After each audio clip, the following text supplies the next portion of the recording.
Hello दोस्तों। तो आज हम लोग झारखंड का चैप्टर नंबर 10 करने वाले हैं। इससे पहले हम टोटल चैप्टर 9 अपने वीडियोस में करा चुके हैं, आप लोग जाके उसको देख सकते हैं। और बहुत हेल्पफुल वीडियो है जो जेएसएससी की किसी भी एग्ज़ाम, जेपीएससी की किसी भी एग्ज़ाम के लिए बहुत ज़्यादा मतलब इम्पोर्टेंट हो जाता है ये वीडियो। चाहे जितना भी वीडियो बना है वो सारा वीडियो आप लोग जाकर देख सकते हैं। और अभी जैसे कि कक्षपाल का एग्ज़ाम होने वाला है और बहुत सारा इंटरमीडिएट लेवल पे वैकेंसी आ रही है, तो उसके लिए बहुत ज़्यादा हेल्पफुल हो जाएगा। अगर आप अभी से नहीं करोगे तैयारी तो फिर अचानक से आपके ऊपर बहुत ज़्यादा बर्डन हो जाएगा और उसमें पैनिक सिचुएशन में आप कुछ भी नहीं कर पाओगे। तो धीरे धीरे करके आप वीडियो ही देखो, मन नहीं है उतना तो वीडियो देखो, सुनो ईयरफोन लगा के ऐसे ही बस, तो आपका बहुत ज़्यादा हेल्प होगा। ठीक है, तो चलिए आज हम चैप्टर नंबर 10 को शुरू करते हैं। एक वीडियो में ही इसको कंप्लीट कर देंगे, ज़्यादा बड़ा चैप्टर नहीं है। और हाँ, हम ज़्यादा लेंथी नहीं बनाते हैं वीडियो को। क्यों? क्योंकि ज़्यादा लेंथी बनाना फिर बुक को पढ़ना तो फिर दोनों बराबर हो जाएगा। हम अगर नोट्स बना रहे हैं तो उसमें इम्पोर्टेंट चीज़ ही डालेंगे, ज़्यादा कुछ मतलब इररिलेवेंट थिंग्स नहीं डालेंगे उसमें। ठीक है, तो चलिए इसको शुरू करते हैं। तो इसके चैप्टर का नाम है झारखंड में अंग्रेज़ों का प्रवेश। ठीक है, झारखंड में अंग्रेज़ों का प्रवेश।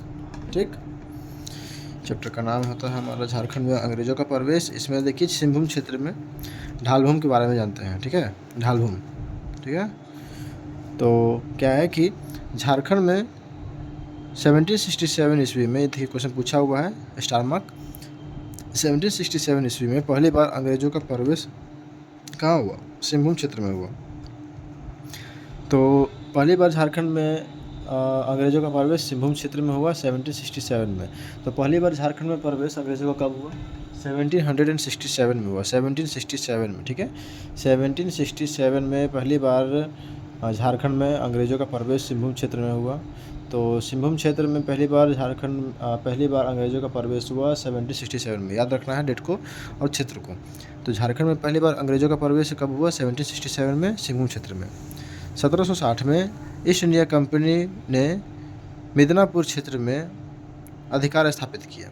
1760 में क्या हुआ था कि ईस्ट इंडिया कंपनी ने मिदनापुर क्षेत्र में अधिकार स्थापित किया था। तो झारखंड में 1767 ईस्वी में पहली बार अंग्रेज़ों का प्रवेश सिंहभूम क्षेत्र में हुआ। ठीक है, और 1760 में ईस्ट इंडिया कंपनी ने मिदनापुर क्षेत्र में अधिकार स्थापित किया। 1760 में ईस्ट इंडिया कंपनी ने मिदनापुर क्षेत्र में, कहाँ? मिदनापुर क्षेत्र में अधिकार स्थापित किया 1760 में। 1760 में, ठीक है, 1760 में ईस्ट इंडिया कंपनी ने मिदनापुर क्षेत्र में अपना अधिकार स्थापित किया। 1760 में ईस्ट इंडिया कंपनी ने मिदनापुर क्षेत्र में अपना अधिकार स्थापित किया। अंग्रेज़ों को 1765 ईस्वी में शाह आलम द्वितीय से इलाहाबाद की संधि के द्वारा बंगाल, बिहार, उड़ीसा की दीवानी प्राप्त हुई। अंग्रेज़ों को 1765 में, देखिए ये भी पूछा हुआ है, स्टार मार्क लगा हुआ है। ठीक है, तो इसमें क्या है कि डेट थोड़ा याद करना पड़ेगा आपको। तो पहला क्या था? 1767 में पहली बार अंग्रेज़ों का प्रवेश झारखंड के सिंहभूम क्षेत्र में हुआ। 1760 में ईस्ट इंडिया कंपनी मिदनापुर क्षेत्र में आया। ठीक है, अंग्रेज़ों ने 1765 में शाह आलम द्वितीय से इलाहाबाद की संधि के द्वारा किसके साथ?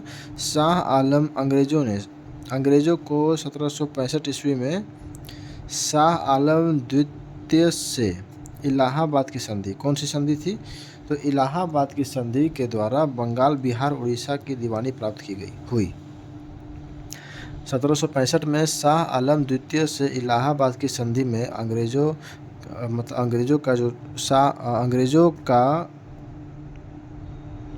को 1765 में शाह आलम द्वितीय से इलाहाबाद की संधि, मतलब शाह आलम द्वितीय के साथ अंग्रेज़ों का इलाहाबाद की संधि के द्वारा क्या हुआ कि बंगाल, बिहार और उड़ीसा का दीवानी प्राप्त हुआ अंग्रेज़ों को।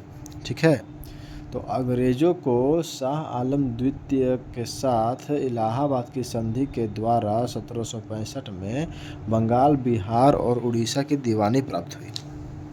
ठीक है, शाह आलम द्वितीय के द्वारा अंग्रेज़ों को प्रदान किए गए दीवानी अधिकारों के लिए 26 लाख रुपए, पूछा हुआ क्वेश्चन, की राशि निर्धारित की गई थी। तो शाह आलम द्वितीय के द्वारा अंग्रेज़ों को प्रदान किए गए दीवानी अधिकारों के लिए 26 लाख रुपए दिया गया था। किसको? तो अंग्रेज़ों को शाह आलम द्वितीय के द्वारा, ठीक ना। तो एक बार और देख लेते हैं ऊपर से। झारखंड में 1767 में पहली बार अंग्रेज़ों का प्रवेश सिंहभूम क्षेत्र में हुआ। 1760 में ईस्ट इंडिया कंपनी ने मिदनापुर क्षेत्र में अधिकार स्थापित किया। अंग्रेज़ों को 1765 ईस्वी में शाह आलम द्वितीय से इलाहाबाद की संधि के द्वारा बंगाल बिहार उड़ीसा में अपना बंगाल बिहार उड़ीसा की दीवानी प्राप्त की गई। अंग्रेज़ों के द्वारा 1765 में शाह आलम द्वितीय के द्वारा शाह आलम द्वितीय के द्वारा अंग्रेज़ों को प्रदान किए गए दीवानी अधिकार का लगभग 26 लाख रुपया राशि निर्धारित किया गया था। अंग्रेज़ों ने 1767 में फर्ग्यूसन को सिंहभूम पर आक्रमण हेतु भेजा था। तो 1767 में अंग्रेज़ों ने किसको सिंहभूम पर आक्रमण के लिए भेजा था? फर्ग्यूसन को अंग्रेज़ों ने सिंहभूम पर आक्रमण के लिए भेजा था। फर्ग्यूसन को अंग्रेज़ों ने सिंहभूम पर आक्रमण के लिए भेजा था, ठीक है। तो फर्ग्यूसन को अंग्रेज़ों ने सिंहभूम पर आक्रमण के लिए भेजा। फर्ग्यूसन को आक्रमण के लिए सिंहभूम पर किसने भेजा? अंग्रेज़ों ने 1767 में जगन्नाथ ढाल के नेतृत्व में अंग्रेज़ों के विरुद्ध ढाल विद्रोह किया गया। ये इम्पोर्टेंट है बहुत ज़्यादा। 1767 में जगन्नाथ ढाल के नेतृत्व में अंग्रेज़ों के विरुद्ध ढाल विद्रोह किया गया। किसके नेतृत्व में? जगन्नाथ ढाल। तो ढाल और ढाल, ठीक है। जगन्नाथ ढाल के नेतृत्व में ढाल विद्रोह किया गया 1767 में। अंग्रेज़ों के विरुद्ध था ये विद्रोह, ठीक है। तो 1767 ईस्वी में जगन्नाथ ढाल के नेतृत्व में 1767 ईस्वी में जगन्नाथ ढाल के नेतृत्व में अंग्रेज़ों के विरुद्ध, किसके विरुद्ध? अंग्रेज़ों के विरुद्ध। 1767 में जगन्नाथ ढाल के नेतृत्व में अंग्रेज़ों के विरुद्ध ढाल विद्रोह किया गया। ढाल विद्रोह क्या है? अंग्रेज़ों के विरुद्ध झारखंड में किया गया पहला विद्रोह, ढाल विद्रोह। अंग्रेज़ों के विरुद्ध झारखंड में किया गया पहला विद्रोह का नाम ढाल विद्रोह, ठीक है। अंग्रेज़ों के विरुद्ध झारखंड में किया गया पहला विद्रोह ढाल विद्रोह। तो अंग्रेज़ों के विरुद्ध पहला विद्रोह झारखंड में किया गया कौन सा विद्रोह था? तो वो ढाल विद्रोह था, ठीक है। अंग्रेज़ों के विरुद्ध झारखंड में किया गया पहला विद्रोह ढाल विद्रोह था, ठीक है। जगन्नाथ ढाल को उसके चाचा नरसिंह धवल प्रथम, ठीक है। जगन्नाथ ढाल का चाचा नरसिंह धवल प्रथम, ठीक है, नरसिंह धवल प्रथम के स्थान पर राजा बनाया गया। तो जगन्नाथ ढाल को किसके स्थान पर राजा बनाया गया? तो उसके चाचा नरसिंह धवल प्रथम के स्थान पर जगन्नाथ ढाल को राजा बनाया गया। तो नरसिंह धवल प्रथम के स्थान पर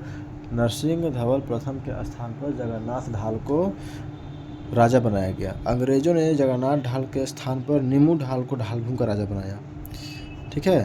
तो अंग्रेज़ों ने जगन्नाथ ढाल के स्थान पर नीमू ढाल को ढालभूम का राजा घोषित कर दिया। अंग्रेज़ों ने जगन्नाथ ढाल के स्थान पर नीमू ढाल को ढालभूम का राजा घोषित कर दिया। जगन्नाथ ढाल के चाचा का नाम क्या था? नरसिंह धवल प्रथम। जगन्नाथ ढाल के चाचा नरसिंह धवल प्रथम। लेफ्टिनेंट रुक ने ढालभूम क्षेत्र में सैनिक अभियान चलाया था। किसने? लेफ्टिनेंट रुक ने ढालभूम क्षेत्र में सैनिक अभियान चलाया था। लेफ्टिनेंट रुक ने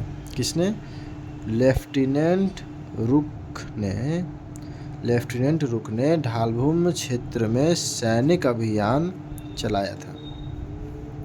लेफ्टिनेंट रुक ने ढालभूम क्षेत्र में सैनिक अभियान चलाया था। लेफ्टिनेंट रुक ने ढालभूम क्षेत्र में सैनिक अभियान चलाया था।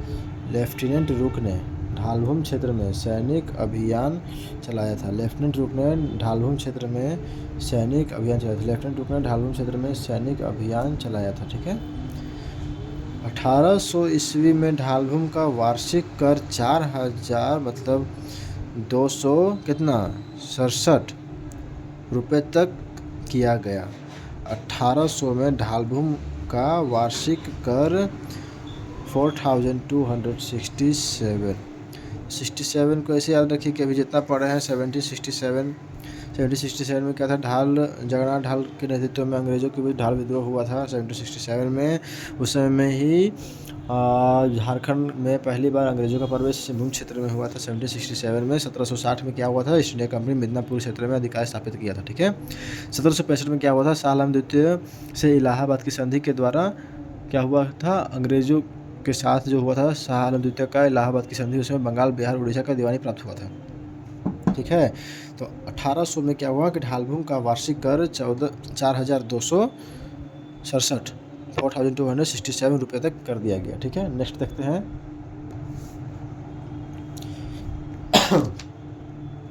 ढाल वंश की राजकीय उपाधि क्या थी, धवल देव, परंतु जनता इन्हें ढाल या फिर धाल पुकारती थी। तो क्या है कि ढाल वंश की राजकीय उपाधि धवल देव थी। ढाल वंश की राजकीय उपाधि धवल देव थी। ठीक है। ढाल वंश की राजकीय उपाधि क्या थी, धवल देव थी, लेकिन जनता इन्हें ढाल या फिर धाल पुकारते थे। पोरहाट, सरायकेला के प्रमुख को कुंवर, आनंदपुर व खरसावां के प्रमुख को ठाकुर तथा केरा व बंदगांव के प्रमुख को बाबू कहा जाता था। पोरहाट के बारे में देख लेते हैं। पोरहाट के बारे में सरायकेला के प्रमुख को क्या कहते थे, कुंवर। सरायकेला के प्रमुख को क्या कहते थे, कुंवर। सरायकेला के प्रमुख को कुंवर कहते थे। सरायकेला के प्रमुख को कुंवर कहते थे। आनंदपुर व खरसावां के प्रमुख को ठाकुर कहते थे। आनंदपुर और खरसावां के प्रमुख को ठाकुर कहते थे। केरा व बंदगांव के प्रमुख को बाबू कहते थे। तो इसको ऐसे कर सकते हैं कि सरायकेला के क उठा लीजिए तो क से कुंवर। ठीक है। इसको ऐसे याद कर सकते हैं। अब याद करने के लिए कुछ भी करना पड़ेगा। ठीक है। कुछ भी करना पड़ेगा मतलब किसी का मर्डर नहीं करना है। याद करने के लिए मतलब कोई भी ट्रिक भी अपना सकते हैं। पोरहाट के बारे में देखते हैं। तो सरायकेला के प्रमुख को कुंवर कहते हैं। सरायकेला में से क को निकालिए, क से कुंवर हो गया। ठीक है। क से ये कुंवर हो गया। आनंदपुर के खरसावां के प्रमुख को ठाकुर कहते थे। ठीक है। तो ये मतलब ठाकुर बहुत आनंद लेते हैं। ठीक है। ठीक ना, ठाकुर लोग बहुत आनंद में जीवन जीते हैं अपना। ठीक ना, ऐसे याद रख सकते हैं कि ठाकुर लोग अपना जीवन बहुत आनंदित रूप से जीते हैं। तो आनंदपुर व खरसावां के प्रमुख ठाकुर थे तथा केरा व बंदगांव के प्रमुख बाबू थे। तो बंदगांव में से ब उठाइए और ब से ये बाबू को रिलेट कर लीजिए। ठीक है। केरा व बंदगांव के प्रमुख बाबू कहा जाता था। केरा और बंदगांव के प्रमुख को बाबू कहा जाता था। ठीक है। कोल्हान के बारे में देखते हैं अब। कोल्हान। ठीक है। तो सरायकेला राज्य की स्थापना विक्रम सिंह के द्वारा की गई थी। सरायकेला की स्थापना विक्रम सिंह के द्वारा की गई थी। ठीक है। सरायकेला देखो अभी क्या था कि सरायकेला के प्रमुख को क्या बोलते हैं, कुंवर। ठीक है ना, प्रमुख को। सर अब कोल्हान क्षेत्र में आते हैं तो इसमें क्या होता है कि सरायकेला की स्थापना इसमें विक्रम सिंह के द्वारा की गई थी। सरायकेला का स्थापना विक्रम सिंह के द्वारा। सरायकेला विक्रम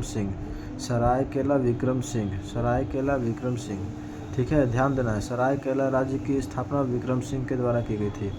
जब तक हम बोलते रहेंगे जब तक आपको याद नहीं हो जाता है। रटना है साथ में, कुछ चीज़ रटना होगा तभी कुछ होगा, वरना सोचिए कि बाद में कर लेंगे तो बाद का समय बाद में ही रह जाता है। आप ये क्यों नहीं सोचते हैं कि अगर हम अभी नहीं कर रहे हैं तो उस समय बहुत लोग कर रहा है, तो कंपटीशन सोचिए कितना हाई है कि फट से मतलब आप कितने रैंक नीचे आ जाओगे और लोग आपसे कितना ऊपर चले जाएंगे, आप सोच नहीं सकते हैं। अगर आप अभी का जो चीज़ है आप कल पे टालते हो, चाहे कुछ समय बाद पे टालते हो, तो आप बहुत पीछे जा रहे हो। इसी को ध्यान देना है। हाँ, और एक चीज़ ध्यान देना है कि कोई भी समय अगर कुछ भी चीज़ आप पढ़ रहे हो उसमें ज़्यादा समय लग रहा है, इसका मतलब ध्यान से पढ़ रहे हो। इसका मतलब ये नहीं कि आप मोबाइल देखते हुए पढ़ रहे हो। अगर ध्यान से पढ़ रहे हो तो समय लगेगा। ठीक है ना, ऊपर नहीं पढ़ना है किसी भी चीज़ को। पर क्या होता है कि ऊपर के चक्कर में जल्दी तो सिलेबस कंप्लीट करने के चक्कर में रहते हैं, लेकिन कुछ दिमाग में जाता है नहीं। वैसा नहीं करना। ठीक है। चलिए ज़्यादा बात नहीं करते हैं, आगे बढ़ते हैं। तो सरायकेला राज्य का स्थापना विक्रम सिंह के द्वारा की गई थी।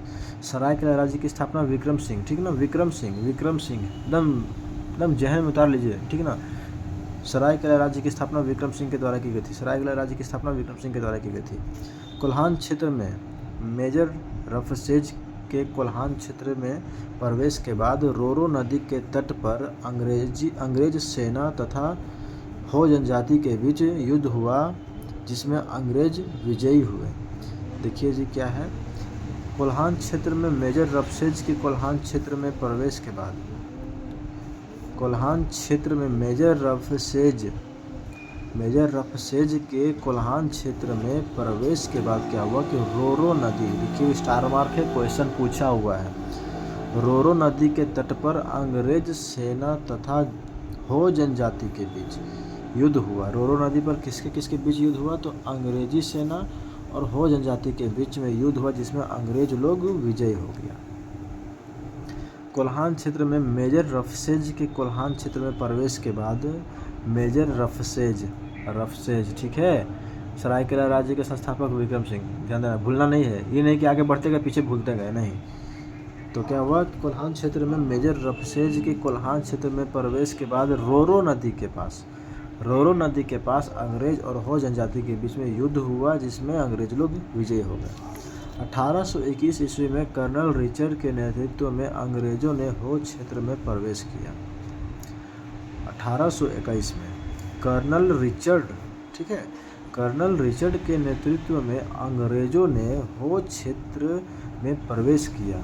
किसके नेतृत्व में? कर्नल रिचर्ड के नेतृत्व में अंग्रेजों ने 1821 में हो क्षेत्र में प्रवेश किया तथा हो लोगों को अंग्रेजों की अधीनता स्वीकार करने हेतु विवश कर दिया। फिर क्या हुआ कि हो लोग तो जो थे उनको अंग्रेजों की अधीनता स्वीकार करने हेतु विवश कर दिया गया। फिर से देखिए, तो 1821 में कर्नल रिचर्ड, ठीक ना, एक यहाँ था क्या था, मेजर रफसेज के कोल्हान क्षेत्र में प्रवेश के बाद रोरो नदी के तट पर अंग्रेज और हो जनजाति के बीच में युद्ध हुआ। 1821 में क्या था कि कर्नल रिचर्ड के नेतृत्व में अंग्रेजों ने हो क्षेत्र में प्रवेश किया। कर्नल रिचर्ड के नेतृत्व में 1821 में अंग्रेजों ने हो क्षेत्र पर प्रवेश किया तथा लोगों को अंग्रेजों की अधीनता स्वीकार करने के लिए विवश कर दिया गया। 1821 में कर्नल रिचर्ड के नेतृत्व में अंग्रेजों ने हो क्षेत्र में प्रवेश किया और क्या हुआ कि अंग्रेजों ने हो जनजाति के लोगों को अंग्रेजों की अधीनता स्वीकार करने के लिए विवश कर दिया। अंग्रेजों को कोल्हान क्षेत्र पर अधिकार करने में 70 वर्ष का समय लग गया। अंग्रेजों को कोल्हान क्षेत्र में अधिकार करने में 70 वर्ष का समय लग गया, ठीक है। अंग्रेजों को कोल्हान क्षेत्र में अपना अधिकार करने में 70 वर्ष का समय लग गया। सरायकेला रियासत की स्थापना पोरहाट के सिंहवंशी राजा अर्जुन सिंह के पुत्र विक्रम सिंह ने की थी, जिसमें 12 गांव शामिल थे। सरायकेला रियासत की स्थापना पोरहाट के सिंहवंशी राजा अर्जुन सिंह के पुत्र विक्रम सिंह ने की थी, जिसमें 12 गांव शामिल थे। सरायकेला रियासत की स्थापना पोरहाट के सिंहवंशी राजा अर्जुन सिंह के पुत्र विक्रम सिंह ने की थी, जिसमें 12 गांव शामिल थे। क्या है कि सरायकेला रियासत की स्थापना पोरहाट के सिंहवंशी राजा अर्जुन सिंह के पुत्र विक्रम सिंह ने किया था। सरायकेला रियासत की स्थापना किसने किया? विक्रम सिंह ने किया, कुल मिला के, जिसमें 12 गांव शामिल थे। तो शॉर्टकट में सरायकेला रियासत की स्थापना विक्रम सिंह ने किया, जिसमें 12 गांव शामिल थे, ठीक है। तो सरायकेला रियासत की स्थापना पोरहाट के राजा सिंहवंशी राजा अर्जुन सिंह के पुत्र विक्रम सिंह ने किया। सरायकेला रियासत की स्थापना विक्रम सिंह ने किया। सरायकेला रियासत की स्थापना किसने किया? सरायकेला रियासत की स्थापना विक्रम सिंह ने किया, जिसमें 12 गांव शामिल थे। विक्रम सिंह किसका पुत्र थे? तो अर्जुन सिंह का पुत्र थे। सरायकेला रियासत के अंतिम राजा आदित्य प्रताप सिंहदेव, देखिए क्वेश्चन पूछा हुआ है, आदित्य प्रताप सिंहदेव थे। सरायकेला रियासत के अंतिम राजा आदित्य प्रताप सिंहदेव, ठीक है। कौन थे? तो आदित्य प्रताप सिंहदेव। सरायकेला रियासत के अंतिम राजा आदित्य प्रताप सिंहदेव ने शासन व्यवस्था में आमूलचूल परिवर्तन किया, ठीक है। तो सरायकेला रियासत के अंतिम राजा आदित्य प्रथम सिंहदेव। सरायकेला रियासत के अंतिम राजा आदित्य प्रथम सिंहदेव। सरायकेला रियासत के अंतिम राजा आदित्य प्रथम सिंहदेव। सरायकेला रियासत के अंतिम राजा आदित्य प्रथम सिंहदेव। इसने शासन व्यवस्था में आमूलचूल परिवर्तन किया। 1947 ईस्वी में देश की स्वतंत्रता के बाद सरायकेला भारत संघ का अंग बन गया।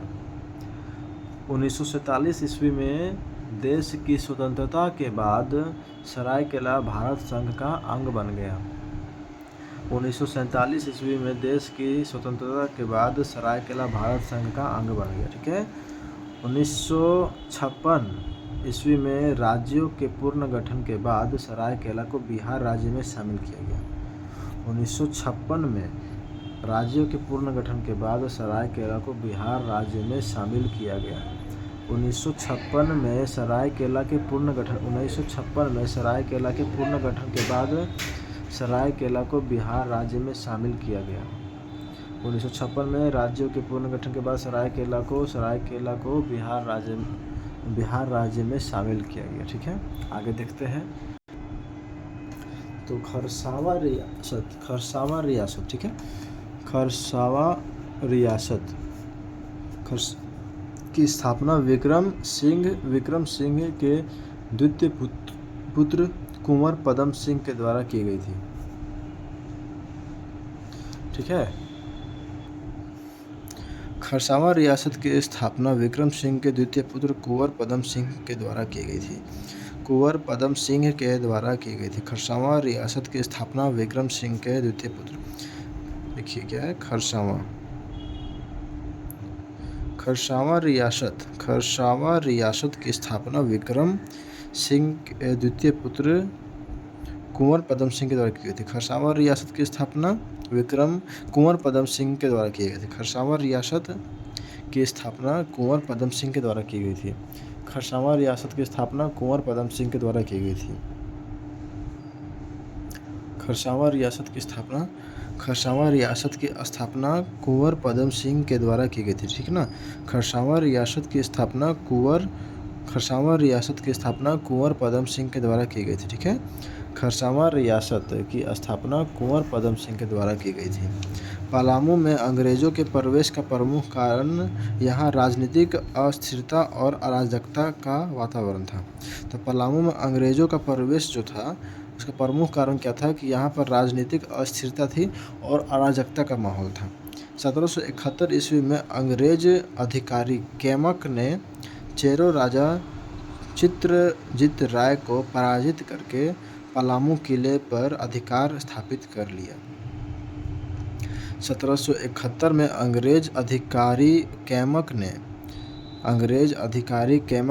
चेरो राजा चित्रजीत राय को पराजित करके 1771 में, ठीक है, अंग्रेज अधिकारी कैमक ने चेरो राजा चित्रजीत राय को पराजित करके पलामू किले पर अधिकार स्थापित कर लिया। 1771 ईस्वी में अंग्रेज अधिकारी कैमक ने 1771 ईस्वी में अंग्रेज अधिकारी कैमक ने 1771 में अंग्रेज अधिकारी कैमक ने 1771 में अंग्रेज अधिकारी कैमक ने चेरो राजा चित्रजीत राय को पराजित करके पलामू किले पर अधिकार कर लिया। फिर से देखिए, 1771 में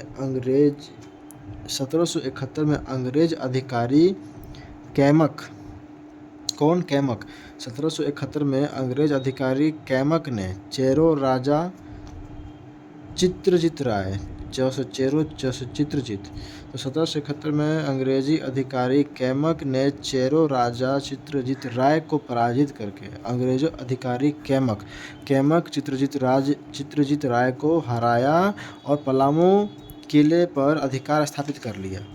छोटा नागपुर खास में अंग्रेजों का प्रवेश बड़ी आसानी से हो गया क्योंकि नागवंशी राजा दुर्जन शाह ने स्वयं अंग्रेजों को न्योता दिया था। तो छोटा नागपुर खास में अंग्रेजों का प्रवेश बड़ी आसानी से हो गया क्योंकि नागवंशी राजा दुर्जन शाह जो थे, दर्पनाथ शाह, ठीक है, दर्पनाथ शाह ने स्वयं अंग्रेजों को न्योता दिया था कि आइए आक्रमण कीजिए, मेरे पास आके बस जाइए। तो छोटा नागपुर खास में अंग्रेज़ों का प्रवेश बड़ी आसानी से हो गया क्योंकि नागवंशी राजा दर्पनाथ शाह ने स्वयं अंग्रेज़ों को न्योता दिया था। कैप्टन कैमक ने नागवंशी राजा के साथ धूर्तता की। कैप्टन कैमक के बारे में भी देखें हम कि कैमक जो थे वो अंग्रेज़ों के अधिकारी कैमक चेरा वंशी राजा चित्रजीत राय को पराजित करके पलामू किले पर ये अपना अधिकार स्थापित कर लिया था। कैप्टन कैमक ने नागवंशी राजा के साथ धूर्तता की तथा समझौता के नाम पर टोपी बदलने की परंपरा के आड़ में दर्पनाथ शाह की हीरे जड़ित पगड़ी अपनी साधारण टोपी से बदल ली। और करो न्योता तो दर्पनाथ शाह का किया कि छोटा नागपुर खास में अंग्रेज़ों को प्रवेश से बड़ी आसानी से करा दिया। नागवंशी राजा जो दर्पनाथ शाह था वो छोटा नागपुर खास में अंग्रेज़ों का प्रवेश बड़ी आसानी से करा दिया। इसमें क्या हुआ कि कैप्टन जो कैमक था वो बहुत चालाक था। वो क्या किया कि बेईमानी से समझौता के नाम पर टोपी बदलने का एक परंपरा था। उसमें क्या हुआ कि दर्पनाथ शाह का हीरा जड़ित पगड़ी को साधारण टोपी से बदल लिया। बताओ। आइए हजारीबाग क्षेत्र के बारे में जानते हैं। हजारीबाग क्षेत्र में 1771 ईस्वी में हजारीबाग के रामगढ़ राज्य का शासक मुकुंद सिंह था। 1771 में हजारीबाग के रामगढ़ राज्य का शासक कौन था? तो मुकुंद सिंह था। ठीक है, 1771 में हजारीबाग के रामगढ़ राज्य का शासक मुकुंद सिंह था। क्वेश्चन पूछा हुआ है, स्टार मार्क लगाए हैं।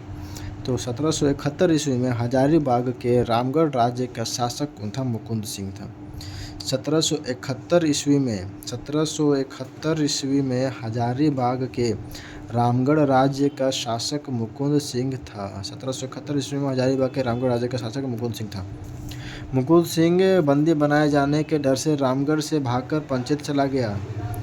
मुकुंद सिंह बंदी बनाए जाने के डर से रामगढ़ से भागकर कहाँ गया? पंचेत चला गया, जहां उसे कलेक्टर हिटली ने संरक्षण प्रदान किया। तो 1771 में हजारीबाग के रामगढ़ राज्य के शासक मुकुंद सिंह था। मुकुंद सिंह बंदी बनाए जाने के डर से रामगढ़ से भागकर पंचेत चला गया, जहां पर उसको कलेक्टर हिटली ने अपना संरक्षण प्रदान किया। कैमक ने 30,000 वार्षिक मालगुजारी तय करते हुए तेज सिंह को रामगढ़ का राजा घोषित कर दिया। कैप्टन कैमक ने क्या किया कि 30,000 वार्षिक मालगुजारी तय करते हुए तेज सिंह को रामगढ़ का राजा घोषित किया गया। 30,000 वार्षिक मालगुजारी तय करते हुए तेज सिंह को रामगढ़ का राजा घोषित किया। ठीक है, कैमक ने 30,000 वार्षिक मालगुजारी तय करते हुए तेज सिंह को रामगढ़ का राजा घोषित किया। ठीक है। 1774 में तेज सिंह को रामगढ़ का विधिवत राजा घोषित कर दिया गया।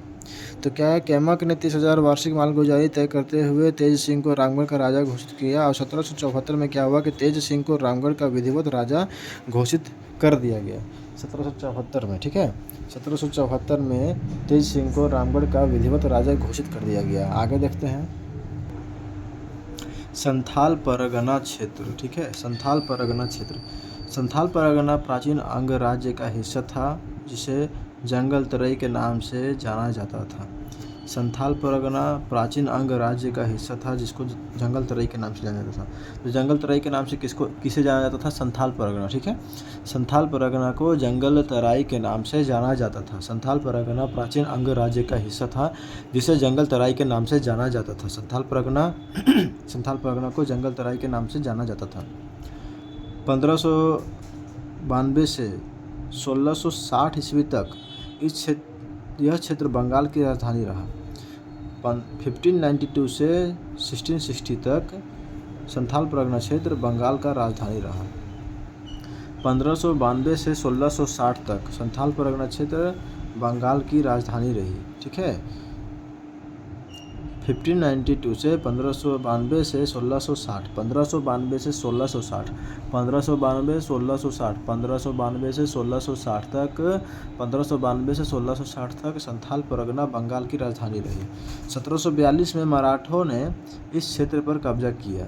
1742 में मराठों ने संथाल परगना पर कब्जा किया। ठीक है, 1742 में, कब? 1742 में। डेट कुछ ईस्वी याद रखना है आप लोग को, ठीक है ना। तो 1742 ईस्वी में मराठों ने संथाल परगना के क्षेत्र पर कब्जा किया। किसने? मराठों ने। मराठों ने 1742 में संथाल परगना के क्षेत्र पर क्या किया कि अपना कब्जा कर लिया। 1742 में मराठों ने संथाल परगना पर अपना कब्जा कर लिया। 1742 में मराठों ने संथाल परगना क्षेत्र पर कब्जा कर लिया। मीर कासिम ने राजमहल के उधवा नाला में अंग्रेज़ों के साथ युद्ध किया। मीर कासिम ने राजमहल के उधवा नाला में अंग्रेज़ों के साथ युद्ध किया। किसने? मीर कासिम ने राजमहल के उधवा नाला में मीर कासिम ने राजमहल के उधवा नाला में अंग्रेज़ों के साथ युद्ध किया था। किसने उधवा नाला में अंग्रेज़ों के साथ युद्ध किया था? तो मीर कासिम ने, ठीक ना, अंग्रेज़ों के साथ उधवा नाला में युद्ध किया था। मीर कासिम ने अंग्रेज़ों के साथ उधवा नाला में युद्ध किया था। मीर कासिम ने अंग्रेज़ों के साथ उधवा नाला में युद्ध किया था। मीर कासिम, ठीक है, याद कीजिए। मीर कासिम ने राजमहल के उधवा नाला में अंग्रेज़ों के साथ युद्ध किया था। 1778 ईस्वी में रॉबर्ट ब्राउन ने झारखंड में प्रशासन हेतु एक वृहद योजना प्रस्तुत की थी। 1778 में रॉबर्ट ब्राउन ने झारखंड में प्रशासन के लिए एक वृहद योजना प्रस्तुत की थी। ठीक है, 1778 में रॉबर्ट ब्राउन ने झारखंड में प्रशासन हेतु एक वृहद योजना प्रस्तुत की थी। 1778 में रॉबर्ट ब्राउन ने झारखंड में प्रशासन के लिए एक वृहद योजना प्रस्तुत की थी। तो झारखंड में प्रशासन के लिए एक वृहद योजना प्रस्तुत किसने किया था? रॉबर्ट ब्राउन ने 1778 में। झारखंड क्षेत्र का प्रथम नागरिक प्रशासक चैपमैन था। ठीक है, झारखंड क्षेत्र का प्रथम नागरिक प्रशासक चैपमैन था। एक बार इसको भी देख लेते फिर से। 1778 में रॉबर्ट ब्राउन ने झारखंड में प्रशासन हेतु एक वृहद योजना प्रस्तुत की थी। ठीक है, झारखंड क्षेत्र का प्रथम नागरिक प्रशासक कौन था? चैपमैन। झारखंड क्षेत्र का प्रथम नागरिक प्रशासक कौन था? चैपमैन था। ठीक है, झारखंड क्षेत्र का प्रथम नागरिक प्रशासक चैपमैन था। झारखंड क्षेत्र का प्रथम नागरिक प्रशासक था चैपमैन। क्लीवलैंड ने संथाल परगना में पहाड़ी असेंबली स्थापित की। किसने? क्लीवलैंड ने संथाल परगना में पहाड़ी असेंबली स्थापित की। क्लीवलैंड ने संथाल परगना में, किसने? क्लीवलैंड ने संथाल परगना में, ठीक ना। क्लीवलैंड, लैंड कैसा होता है? तो समतल होता है, ऐसे रिलेट कर सकते हैं, संथाल समतल। क्लीवलैंड ने संथाल परगना में पहाड़ी असेंबली की स्थापना की थी। किसने? क्लीवलैंड ने मतलब ऐसे मान लीजिए कि संथाल परगना जो है लैंड, वह बहुत क्लीन लैंड है। ठीक है, तो संथाल परगना का लैंड जो होता है वह बहुत क्लीन लैंड होता है। तो क्लीवलैंड को नहीं याद करके क्लीवलैंड, ठीक है। तो क्लीवलैंड ने संथाल परगना में पहाड़ी असेंबली की स्थापना की थी। क्लीवलैंड ने संथाल परगना में पहाड़ी असेंबली की स्थापना की थी। क्या था यहाँ पर देखिए, 1778 में रॉबर्ट ब्राउन ने झारखंड में प्रशासन हेतु वृहद योजना प्रस्तुत की थी। 1778 में रॉबर्ट ब्राउन ने झारखंड में प्रशासन हेतु वृहद योजना प्रस्तुत की थी। झारखंड क्षेत्र का प्रथम नागरिक प्रशासक चैपमैन था। झारखंड क्षेत्र का प्रथम नागरिक प्रशासक कौन था? चैपमैन था। ठीक है, प्रथम नागरिक प्रशासक झारखंड क्षेत्र का चैपमैन था। क्लीवलैंड ने संथाल परगना में पहाड़ी असेंबली स्थापित की थी। ठीक है, तो हमारा चैप्टर नंबर 10 भी खत्म हो जाता है। इसके बाद चैप्टर नंबर 11 उसको भी कंप्लीट करेंगे। धीरे धीरे करके हम लोग पूरा चैप्टर को कंप्लीट करने वाले हैं और आप बने रहिए हमारे वीडियो में, बहुत हेल्पफुल रहेगा आपके लिए। कोई भी एग्ज़ाम के लिए आप इस वीडियो से आप पढ़ के जा सकते हैं। तो अगर वीडियो पसंद आती है तो आप लोग लाइक ज़रूर करें, सब्सक्राइब करें और अपने दोस्तों के साथ शेयर ज़रूर करें ताकि हर किसी का हेल्प हो पाए। ठीक है, फिर धन्यवाद।